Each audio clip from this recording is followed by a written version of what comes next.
Divorced Dad Diaries, day 54 and 55. Come clean with me. The kids have gone back to their mum's place, which means it's time to do the big reset, which I do every fortnight. So there are two main areas that I really want to focus on today. So the first is these windows. This house has these gorgeous big windows, which I love. I think they're fantastic. The problem is kids walking along and putting their little grubby hands on it. You probably can't see from there, but I don't know how well you're going to see them at all. No, you can't. But you can. There are like little grubby handprints and stuff on the window, and it gets real mucky quite fast. So that's why I have this bad boy. I put it in order with the warehouse and bought 6 pairs of one-size-fits-all black gloves, so the older 3 kids will be able to use all of these. They fit perfectly fine on my 9 and 10-year-old if you're looking for a kind of a size reference. But the important part is these. More microfibers than I'll ever know what to do with, and I personally love to use these for polishing glass and whatnot. So I have a specific method that I use for cleaning glass. First off, you're going to want glass cleaner.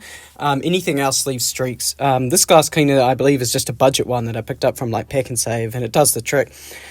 Secondly, wet cloth, dry cloth, which is actually a technique I learned from my mate's mum when she renovated her kitchen and we were in like high school or something, and he used to come to school and always say, wet cloth, dry cloth, wet cloth, dry cloth, because that's what his mum was doing to his bench every single day to polish it.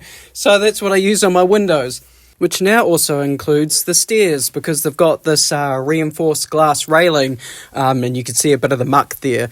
First off, wet cloth to wipe away all the marks and whatnot, and then dry cloth just to polish it. And with the glass cleaner, it leaves it absolutely streak-free and looking amazing.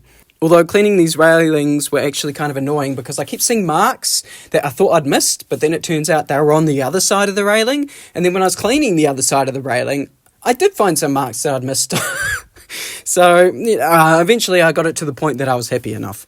Although I do think I need to pick up some like stainless steel cleaner for the actual rail because that's looking a bit grubby too. And the second area I wanted to focus on today is this cupboard underneath the stairs. I've mostly just been ignoring it. I want the kids to have like a cool little hidey space that they can play in. But I discovered the other day that they managed to find some polystyrene. So, yeah, this is gonna be a bitch to clean. Oh, I wondered where that cup went. So first things first, got to get rid of all the toys. And once all the toys are gone, then I tried to scoop up all the biggest parts of polystyrene with my hands. And I actually decided to use the package from the warehouse, the empty bag, as a rubbish bag to, I guess save 15 cents on a rubbish bag. I also took my socks off during this process because I figured the polystyrene would be less sticky against my feet than my socks, and I didn't want to trail it all throughout the house. I don't know, it kind of worked. This was also a really good test of the Dyson that I bought a few weeks ago. It sucked it up pretty well. I did have to empty it like 4 times, I think. And then, of course, I got the edger out to do the edges. But what I discovered is that there's a really big gap between the skirting board and the carpet, like quite a deep ridge. So I ended up having to get a toothpick out to scoop out the polystyrene so I could even suck it up. But in the end, it looked fantastic, and I think the kids will be happy to have a clean play space again. And I rewarded myself after all that with a quick spot of fishing. Fishing on the Xbox, that is, with a game called Dredge, which is a game that was developed right here in Christchurch, in New Zealand, which I thought was pretty cool. And it's on Xbox Game Pass, so why not support local? And I will catch you on the flip side.